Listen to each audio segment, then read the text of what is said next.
আসসালামু আলাইকুম রহমতুল্লাহ।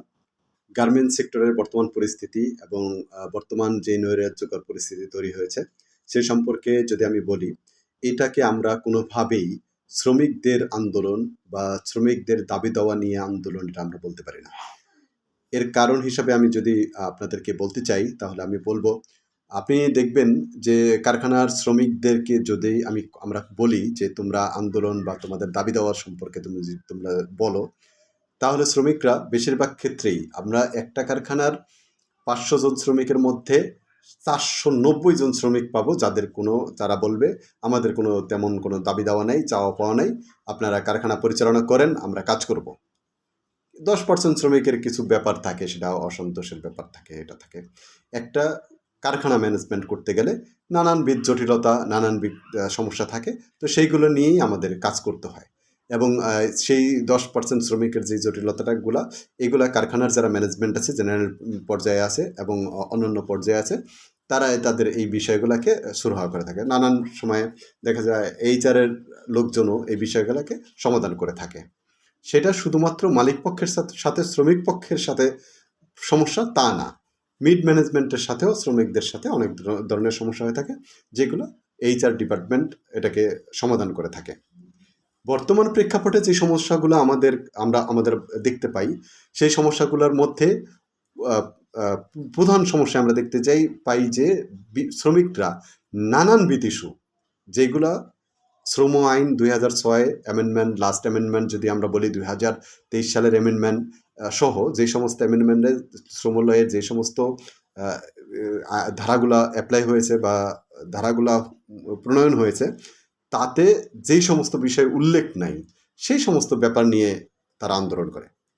এটা সরকারকে একটা বিবৃতকর পরিস্থিতিতে ফালানোর জন্য, বা সরকারকে একটা বিবৃতকর পরিস্থিতিতে যেন পড়ে সেই ব্যবস্থা করার জন্য আসলে এটা আন্দোলন। যেই সমস্ত দাবি দেওয়া শ্রম আইনের মধ্যে আছে, সেই সমস্ত ব্যাপারগুলা সরকার ইচ্ছা করলে সহজে সমাধান করতে পারে। আমরা যদি হাজিরা বোনাসের কথা বলি, আমরা যদি নাইট বিলের কথা বলি, আমরা যদি টিফিন বিলের কথা বলি, এইগুলো আসলে কোনো শ্রম আইনের কোনোথাও এটার তেমন উল্লেখ নাই। কিন্তু শ্রম আইনে বলা আছে কোনো কারখানা যদি হাজিরা বোনাস বা ঈদ বোনাস বা ফেস্টিভ্যাল বোনাস যেটা প্রচলিত নিয়মে দিবে, সেটাকে সে কমাতে পারবে না। তাহলে একটা হাজিরা বোনাস দেওয়া এটা প্রণোদনা, এটা মালিকের প্রণোদনা। মালিক ইচ্ছা করলে কম দিতে পারে, বেশি দিতে পারে, সেটা নিয়ে তো আন্দোলনে কিছু নাই। শ্রমিকের যদি চাওয়া থাকে, তারা বলতে বা অ্যাপ্লাই করতে পারে যে আমরা এখানে আমাদের ৫০০ টাকা হাজিরা বোনাস আছে, সেখানে আমাদের ১,০০০ টাকা করেন। কিন্তু সেটা নিয়ে আন্দোলনের মতো বিষয় তো না। একটা শ্রমিক ২০০ টাকা, ২৫০ টাকা, ৩০০ টাকা, ৫০০ টাকা হাজিরা বোনাস বাড়ানোর জন্য আন্দোলন করবে একদিন কারখানা বন্ধ করে। একটা শ্রমিকের ওই দিনের স্যালারিতে, ওই দিনের ওভারটাইমে তার লস কত হয়? একটা শ্রমিকের ন্যূনতম ওভারটাইম হয় এখন ৮০ টাকা। সে ২ ঘন্টা আন্দোলন করবে ২ ঘন্টা ওটির পরিবর্তে, এটা আমার বিশ্বাসযোগ্য না। আমার কাছে মনে হয় তাদেরকে নানানবিধভাবে ইন্ধন দিয়ে, নানানবিধভাবে বুঝানোর পরে তারা এই আন্দোলনের সাথে সম্পৃক্ত হওয়ার চেষ্টা করছে। এবং আপনারা জানেন, অতি সম্প্রতিকালে আমাদের দেশের অনেক বড় একটা ক্ষমতাশীল সরকারের পরিবর্তন হয়েছে। তাদের সমর্থিত কিছু ফ্যাক্টরিও এখনও আছে, মালিক পক্ষের লোকও তাদের সমর্থিত আছে, এবং বিভিন্ন ফেডারেশনের লোকও তাদের সমর্থিত আছে, এবং শ্রমিকদের মধ্যে অনেকেই তাদের সমর্থিত এখনও আছে। তারা মূলত একটা অস্থিতিশীল পরিবেশ করার জন্যই এই কাজগুলো করছে। এখানে যদি একটা কারখানা বন্ধ হয়, যেমন আমি যদি সম্প্রতিকালের বার্ডসের উদাহরণ দিই, আমাদের পাশের ফ্যাক্টরি বুড়িরবাজার রোড বাইপেলের, এইখানে প্রায় ৬,০০০ শ্রমিক কর্মরত ছিল। এই ৬,০০০ শ্রমিকের কাজ পাইতেই অনেক কষ্ট হয়ে যাবে।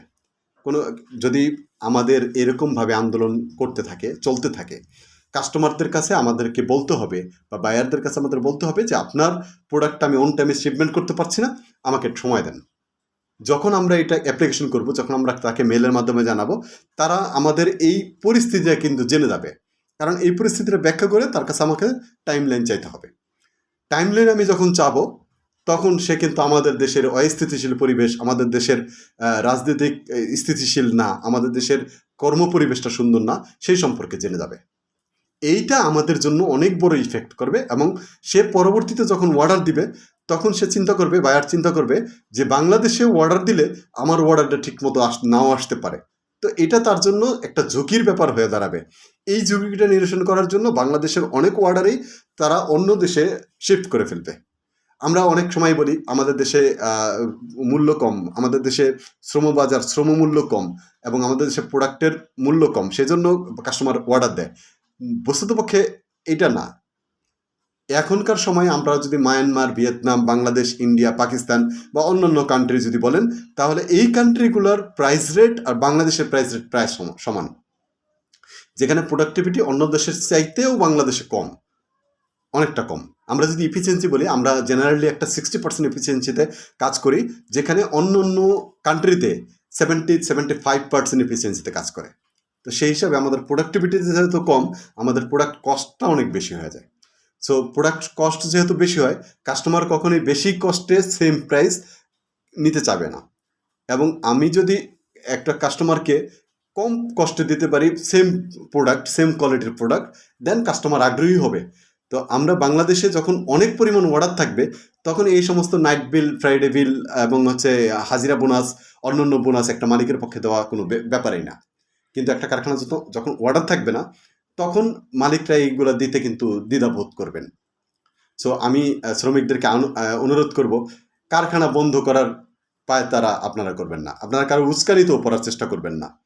কারণ কারখানা বন্ধ হইলে আলটিমেটলি আপনার জন্যই সমস্যা। আপনি মনে করতেছেন আমি একা মানুষ, আমি গ্রামে চলে যাব। আপনি যদি গ্রামে চলে যান, আপনার মতো আরও যদি 4,000, 6,000, 10,000 লোক গ্রামে চলে যায়, গ্রামেও কিন্তু কর্মসংস্থান এবং মজুরির দাম, মজুরি কমে যাবে। আপনি